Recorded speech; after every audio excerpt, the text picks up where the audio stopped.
Hi everyone. So this video is the extended version of the last video that I posted, which talks on the introduction to a process. Okay. This video starts with something. This video starts with something called available operations. So we will be seeing few possible operations that can be executed on a particular process. Okay. So this is the list of available operations. So the first thing that comes is create operation. What happens in the create operation is it create a process. Okay, create a process with resources. Which resources? With required resources, and load the process in RAM. Okay, so from a program a process is created. Okay, this process is created and loaded into RAM. So at this point this create operation is over. Okay, now comes schedule operation. So what it says is which process shall be given to CPU or which is scheduled for IO. What it says is, let's say there is a CPU, P0 is getting executed with CPU, but let's say in the system you have multiple processes, P1, P2, then P3, then P4. All of these processes are competing for CPU or waiting for the CPU. Now schedule operation says, let's say schedule operation on process 3, which is P3. The schedule operation on process 3 says take this process 3, that is P3, and assign this to CPU. Okay, which kind of schedule it is? Okay, which kind of schedule operation it is? This is CPU scheduling. Okay, similar way, let's say there is printer and multiple processes P1, P2, P3, like Pn. All of these processes are waiting for a particular printer. Okay, now your operating system picks a particular process, okay, and assigns this particular process to this IO device. Okay, this is called IO schedule. Okay, so schedule means which process to pick next. It can be either for CPU or it can be either for the any kind of IO devices. Okay, so block operation says, let's say there is a CPU. Okay, there is a P1 is a process. Let's say total is 10 unit time. Okay, and among this 10 unit, let's say 2 unit is a CPU time and then 8 unit is IO time. Let's say it is reading 2 gigabyte of file. Fine. So the fun fact is, let's say P1 is assigned to CPU. So after t equal to 2, what will happen? After t equal to 2, this process 1 has nothing to do with the CPU. This process 1 is busy with the IO. But let's say process 1 is still assigned with the CPU. What will happen? There will be multiple processes P2, P3, P4, like multiple processes will be there. Those processes are waiting for the CPU. And they are not able to get CPU because P1 has already kept CPU with it. So is it a good decision? Good design? The answer is no. So block operation says, so when P1 has nothing to do with the CPU, P1 is doing something with the IO, or P1 is waiting for IO, or P1 is waiting for some other event to occur. Okay, then let's not keep P1 assigned with the CPU. Instead of that, what we can do, take P1 from CPU, okay, and push it to the block state, apply the block operation so that P1 becomes in the block state, CPU becomes free, so that other competing processes which is competing for CPU, those can get some chance in the CPU. Okay, this block operation, trust me, you will be understanding in depth. Just hold on with me. Okay, then comes this suspend operation. What is suspend operation? So let's say, just I said, let's say take this example. Okay, so one thing is, when block operation is applied or some process is blocked, this process stays in the RAM. Okay, let's say one process is doing some IO thing or some network calls thing or waiting for some other thing. Okay, so this process, when this is blocked, this process is still in the RAM. But let's say you have so many processes and your RAM size is very small, and as a result you are running low in memory. Okay, so what is something that you can think of? So the solution is, whatever process is waiting, okay, for IO or some other thing in block state, let's not put those processes into RAM. Let's put those processes into RAM, okay, which is going to get assigned CPU very soon. Okay, so whoever is waiting for IO or waiting for network calls or waiting for some other events to occur, Let's not keep them into RAM. Let's push those processes to hard disk. Okay, given that from the hard disk processes can continue their IO operation. Okay, so suspend says this block, whatever processes are in block state, okay, push those blocked processes into hard disk. Okay, this is the suspend operation. Again, I am again saying you, as of now things may not make lot of senses, but hold on for few minutes with me. You will be understanding everything in depth. Okay, so then comes this terminate state. What happens? So when the process is completely executed, so operating system comes, deletes all the informations, okay, deallocates all the allocated resources. So this is the terminating state. Okay, this terminating operation. So again, don't worry, all these operations will make lot of sense, just a matter of time. Just hold on for a few seconds, for a few minutes with me. Okay, so next video, after next video, whatever next video I'll be posting, after next video, all of these operations will be crystal clear to you. Okay, so one more concept, there is something called process control block. So what is a process control block?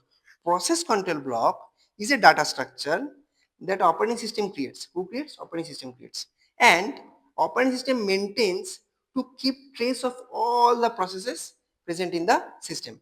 Okay, so PCB, you can say PCB is a metadata of a process. So PCB, this process control block, holds a few informations regarding a process. The most important thing at the very first comes with the ID. ID is like your Aadhaar card number. So using your Aadhaar card number, we can, using anyone's Aadhaar card number, we can identify the guy uniquely. Okay, there will not be any kind of ambiguity, zero ambiguity. Given that Aadhaar card number, we can identify that guy.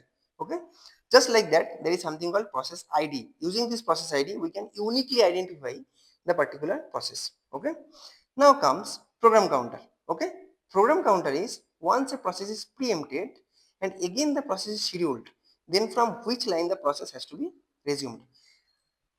As you already know that program counter holds the value. Okay, program counter holds a particular value, and which value it is?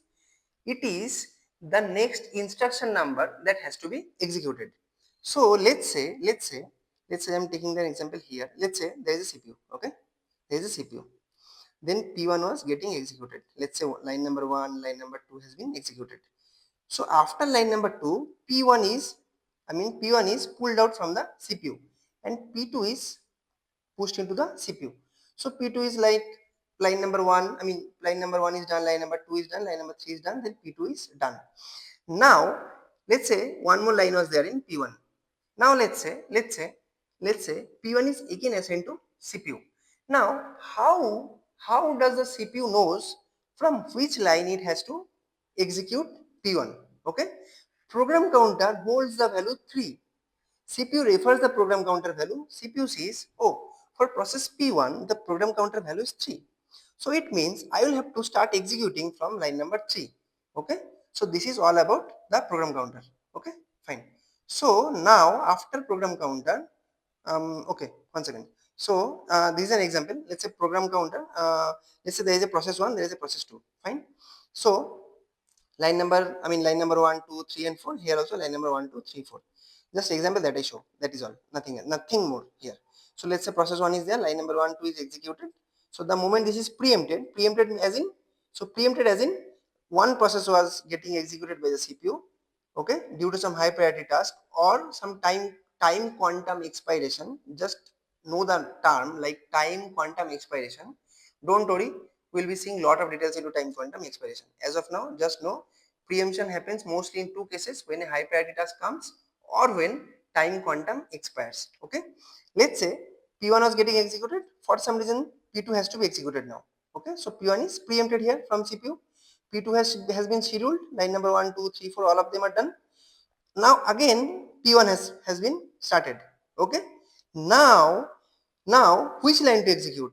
From program counter, it gets to know, who? CPU gets to know that line number 3 will be executed. Okay, this is the main purpose of program counter. Don't worry, we'll again refer program counter. Okay, now there is one more important thing, that is CPU registers. What is CPU registers?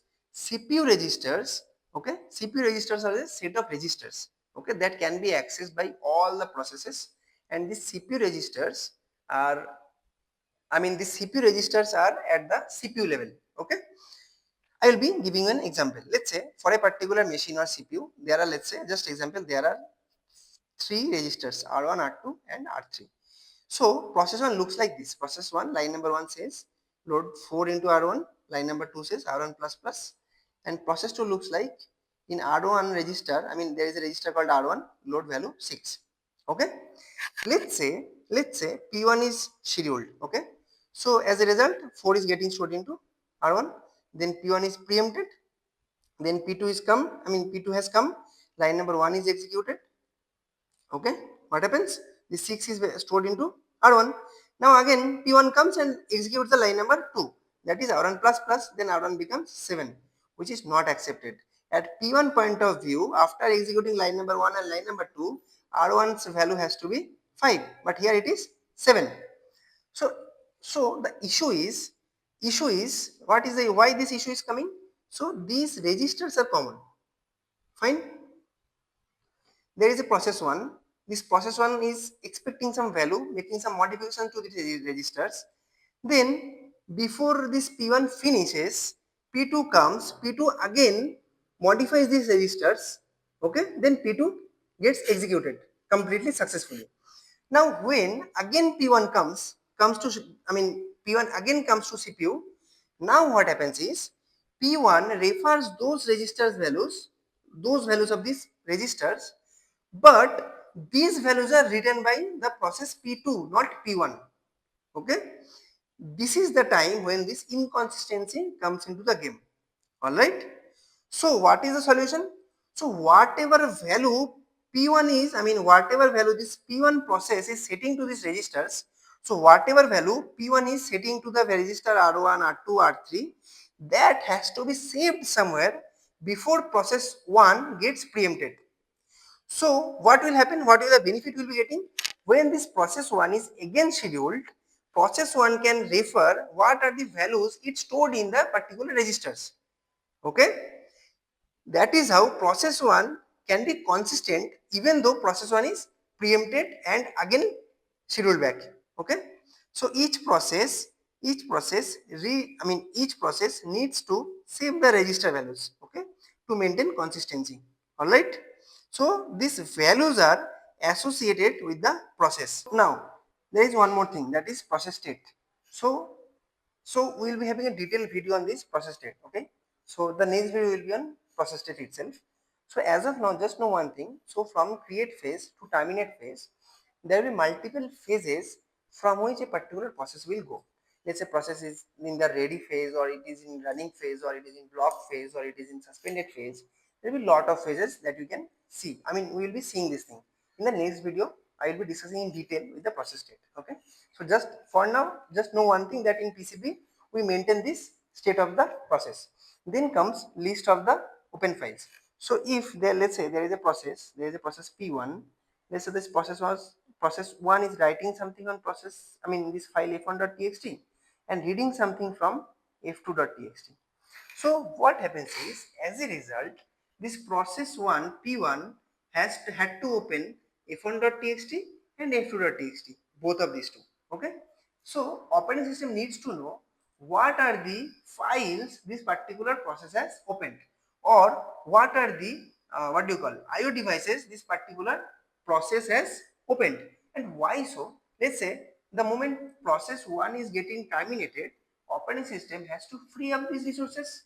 And one more thing is, so operating system, let's say operating system, sometime it may happen that some file is getting shared between multiple processes. Okay, so at the file sharing phase as well, operating system needs to know which files are opened by which process. Okay, now comes this priority field. Priority field is something, by seeing this thing, operating system decides. Okay, operating system decides. Okay, let's take the example, that I keep on taking. Let's say you are playing a video game. Okay, let's write it down. Let's say you are playing a video game. Okay, suddenly you are getting a call. Now this screen resource has to be pulled out from this video game process. Okay, and this screen resource has to be given to this calling app. Now, how operating system knows? How operating system knows this screen resource has to be given to which process between these two processes? So operating system sees the priority field. Operating system sees, oh, this calling app has much more higher priority than the video game. So let's assign this screen resource to the calling app and not the video game. Okay. So for every process there is a process control block. So just like for every human we have a just like just like every Indian we have a dedicated Aadhaar card. Okay. For every Indian there is an Aadhaar card. So just like that, for every process, there is a process control block. So process control blocks, okay, are maintained like a linked list. Let's say process control block 1 is pointing to process control block 2, then process control block 2 is pointing to process control block 3, and something like this. Now, there is a new concept. One is CPU bound process and there is IO bound process. So, let's say you have written a program and that program is regarding matrix multiplication. Ask yourself, what do you think? This program will be having much more business with the CPU or your discrete and writes? Matrix multiplication will be having much more business. I mean, matrix multiplication will end up spending much more time with the CPU compared to the IO. So any process which spends most of the time with the CPU resource is called CPU bound process, and any process which spends its most of the time with IO devices is called a IO bound process. So just example is the matrix multiplication is a CPU bound process, and let's say you have a process and that process is reading or writing a 2 gigabyte of file. So this process will be much more involved with the IO part, IO thing. Okay, so this process will be a IO bound process. Fine. So don't worry if you could not understand everything so far. This is just an introductory video on process is going on. So following few next videos we will be discussing in much more detail. Okay, now one more term, that is context switching. Let's see what is context switching. So context switching is, let's say there is a process P1. This process P1 is getting executed by the CPU, and suddenly one high priority task has come, that is P2. Just like an example of video game that I keep on giving. Let's say you are playing a video game and suddenly you have got a call. Okay, so now what will happen is your operating system will take the video game process from CPU, and operating system will be assigning this calling a process with the CPU. So from the CPU's point of view, CPU was working with a process. Okay, that process is pulled out from the CPU and one more process is given to the CPU. So this switch between two processes is called context switching. Okay, one more thing to remember, just before the context switch, whatever progress that CPU or the computer operating system has made on a process, that has to be saved somewhere, so that in future when this process again gets CPU, okay, then it can continue from where it stopped last time. Okay, that is why this progress is has to be stored somewhere before it switches to the next process. Okay, so this is context switching. So let's say your manager has assigned a task with you, you are working on that, and suddenly he comes with a high priority task and asks you to start working on a new task. So what will you be doing? Whatever progress you have made on task 1, you will be storing that somewhere and you will start working on task 2. When this task 2 is finished, again you will go back to task 1 and you will see, oh, this is the progress that I made and that I saved. Let's start from wherever I have stopped last time. Okay, so that is the main purpose of saving the context and saving the progress that already you have done on a particular process. Okay, so what is termination? Termination says delete the, let's say a process is terminated. Okay, so what happens is operating system deletes the program control block, I mean process control block, and frees all the resources that were getting used by the process. Okay,